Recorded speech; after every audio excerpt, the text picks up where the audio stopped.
Дараагийн мэдээг танилцуулъя. Сүүлийн жилүүдэд залуучуудын дунд бүдүүн гидсний хорт хавдар нэмэгдэх болсон. За үүний гол шалтгаан нь хэд боловсруулсан хоол хүнс байж болзошгүй гэж эрдэмтэд үзэж байсан юм байна. За тийм учраас судлаачид энэ талаар судалгаа явуулсан. За хэд боловсруулсан хүнс гэдэгт савлсан снэк буюу зууш олноор үйлдвэрлэсэн талах, чихэрлэг өглөөний цайтай үр тариа, за бэлэн гомин, хөлдөөсөн пицца зэрэг бэлэн хоол хүнс хамардаг юм байна. За сүүлийн 10 жилд бидний хоолны дэглэмд бол эдгээр хүнсний бүтээгдэхүүний хэрэглээ ихээхэн нэмэгдэж байгаа.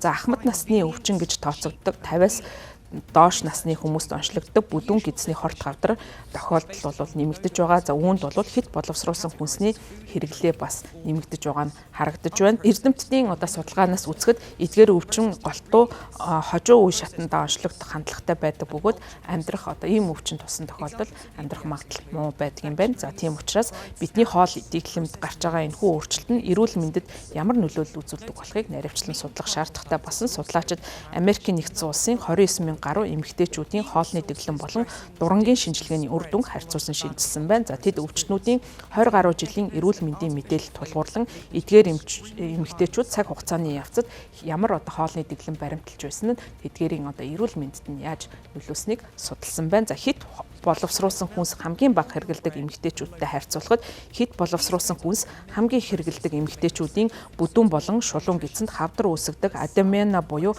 полип үүсэх эрсдэл 45%-аас өндөр байсан нь харагдсан байна. За эдгээр полипууд нь ихэвчлэн хоргоо байдаг боловч за хэдэн жилийн туршид ургаж цаашдаа хорт хавдар болох магадлал бас өндөр байдаг юм байна. За эрсдэл нэмэгдэх нь харьцангуй шугаман хамааралтай байсан. За энэ нь хэд боловсруулсан хүнс их идэх тусам бүдүүн гидсний полип үүсэх магадлал өндөр гэсэн үг юм а гэдгийг судлаачдын судалгаанд оролцсон нэг судлаач болох Америкийн Mass General Brigham хорт хавдрын хүрээлэнгийн хоол боловсруулах эрхтний эмч доктор Эндрю Чан хэлсэн байна. Эндрю Чан хэлэхдээ ихэвчлэн эсэн чихэр, давс, хансан өөх тос, нэмэлт бодис ихтэй байдаг хэд боловсруулсан хүнсний хэрэглээг багасгах нь эрт үеийн бүдүүн гидсний хорт хавдрын нэмэгдэж буй ачааллыг бууруулахад туслана гэж хэлсэн.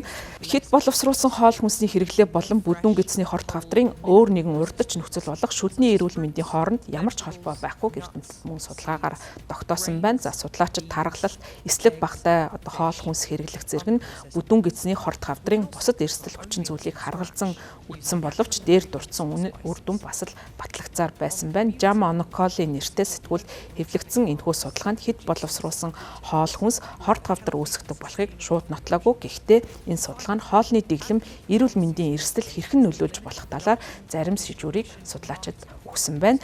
За судлаачид бүдүүн гидсний хорт хавдрын эрт үеийн өсөлтийг тайлбарлахад туслах хоолны дэглэмээс бусад хүчин зүйлийг мөн онцолж судалж байгаа юм байна. За мөн тэд хэд боловсруулсан зарим хоол хүнс нь олон төрлийн хоол хүнсийг багтаасан байдаг тул бусдаасаа илүү хортой нөлөөлөлтэй байж магадгүй гэж үзэж энэ талаар мөн судалгаа хийхээр зорж байгаа юм байна. Судалгаанд хамрагдсан эмэгтэйчүүдийн дунд хэрэгэлдэг хэд боловсруулсан хоол хүнсний ихэнх нь хэд боловсруулсан талах, өглөөний хоол, сүмс, түрхлэг, амтлагч, хийж үсэн ундаа зэрэг эсэн чихэр ихтэй буюу хиймэл чихэрлэг ихтэй тийм ундаанаас гаралтай зүйлүүдийг бол ихээхэн хэрэгэлдэг байсан тогтоогдсон байна. За ер нь бол бидний хоолны дэглэм бидний бүдүүн гидсний хорт хавдар нэмэгдэж байгаа энэ хандлагт бол бүрэн тайлбарлахгүй байгаа. Гэхдээ манай эмнэлэгт бол бүдүүн гидсний хорт хавдрын эрт үедээ байгаа хүмүүсийн дунд эрүүл хоолтой хүмүүс олон байсан гэсэн ийм зүйлийг судлаач Эндрю Чан хэлж байгаа гэсэн хэдий ч энэхүү судалгаа нь бол энэ бүдүүн гидсний хорт хавдар үүсэж байгаа шалтгаануудыг илрүүлэхэд томоохон хувь нэмрийг оруулсныг эрдэмтэд